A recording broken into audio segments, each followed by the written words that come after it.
Hello and welcome to the FRC National Forum Induction. This is part 3 and we will be looking at the National Forum Strategic Plan 2019 to 2022. The plan was developed based on a widespread consultation and a number of workshops with the National Forum board at the time. And a lot of work went into developing the vision, mission and approach. And the National Forum vision is that all children, families and communities will actively participate and be included in a society that is free from prejudice, inequality, discrimination and exclusion, which will contribute to their greatest possible well-being. The mission, or the part that the FRC National Forum plays in achieving this vision, is to be the collective voice of family resource centres, to provide dynamic leadership, effective representation, collective capacity building and widespread promotion of the FRC programme. And the National Forum approach was also given a lot of thought and restated that the National Forum operates from the principles of community development and family support. The values of the National Forum are based on community development and family support principles and are underpinned by a commitment to equality and human rights and the prevention of discrimination, to social exclusion and the realisation of the rights of all to be included and to participate fully, to collective action for positive social change, to participation and the equal participation of all, and to climate change and climate justice, informed by the challenges posed by both, and a commitment to explore the Sustainable Development Goals for application as appropriate. The FRC National Forum gives effect to these values by operating from a number of practice principles. These are transparency and accountability, and operating in a fully transparent way and being fully accountable to members. Collaboration and partnership with its members and others, and autonomy and acting autonomously in the best interest of members.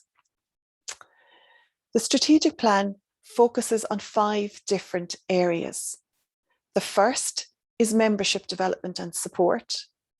The second is external representation, networking and promotion. The third is policy development and research. The fourth is the enhancement of the Family Resource Centre programme itself. And the fifth is the internal governance and internal processes one. Each of these strategic focus areas outlines an objective and what we called indicative actions. In other words, these are the types of actions that the FRC National Forum will undertake in seeking to achieve the objective and ultimately working towards the strategic focus area. The first strategic focus area, as we said, was on membership development, networking and support. And the objective here, the overall objective, is to ensure that the membership of the FRC National Forum is supported to provide best practice family support within a community development framework by the development of an active membership and the provision of membership development and support opportunities. So the types of actions that the FRC will pursue in order to achieve that objective are things like regularly consulting with members through national and regional structures to ascertain their views on the FRC National Forum and to look at things like what does membership mean to them. To review and strengthen the regional networks, as these are considered critical to the working of the National Forum, including sharing of best practice and the development of a standardised terms of reference. Improving reporting processes between the national and regional levels, including the development of standardised reporting. Organising an annual conference, themes to be selected or set out on the basis of consultation with members. Every 2 years, this will be a major conference dealing with significant themes to be identified as relevant by the members. Implement the What Works programme, including the coordination of a series of externally facilitated training sessions and events with the regional networks, a piece of work that has been concluded. And providing training courses, workshops and seminars on issues of collective concern to members, Areas highlighted at the time we were doing the strategic plan included training in the public sector duty, the charities governance code, sustainable development goals, and GDPR. And then creating opportunities for National Forum members for networking, information sharing, and collaboration. The second focus area is on external representation, networking, and promotion.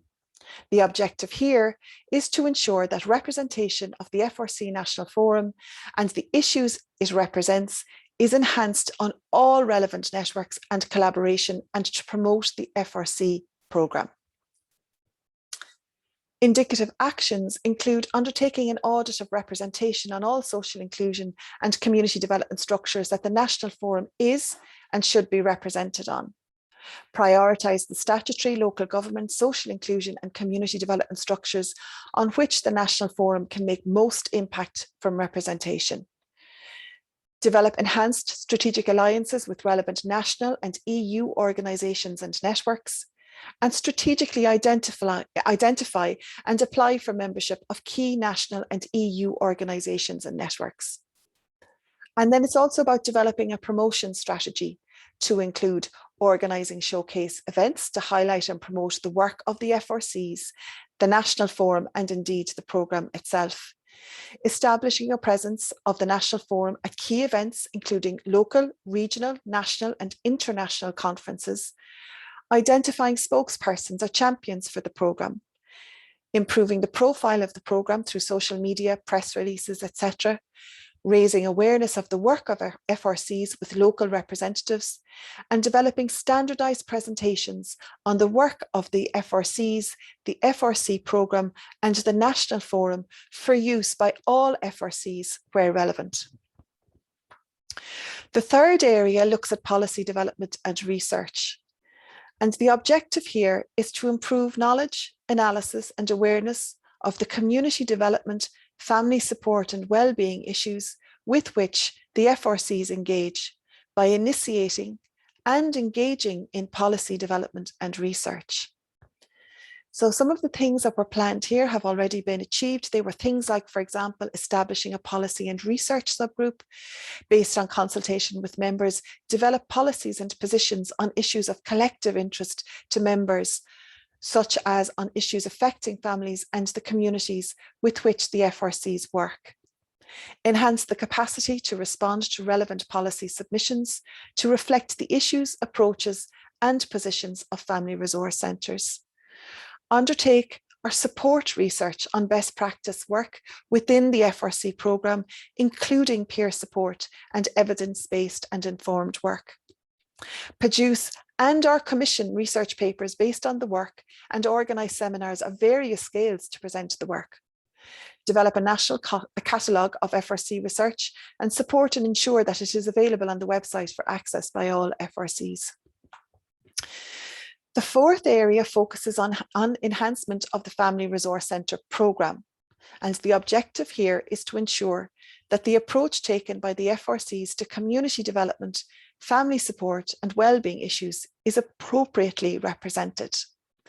Some of the actions here might look at asserting the importance of the FRC National Forum and the programme by developing enhanced relations with TUSLA and the Department of Children and Youth Affairs, as it was back then, based on equality and parity.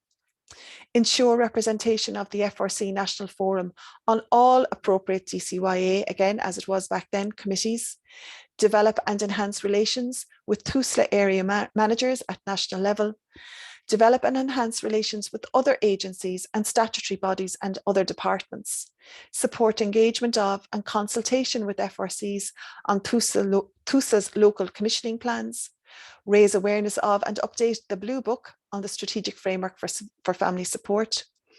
Update and maintain the National Forum website and utilise it as a resource and information for all FRCs and external agencies, and explore the possibility of establishing a national office or central body for the FRC programme. And as we said, some of these have already been achieved or changed for various different reasons.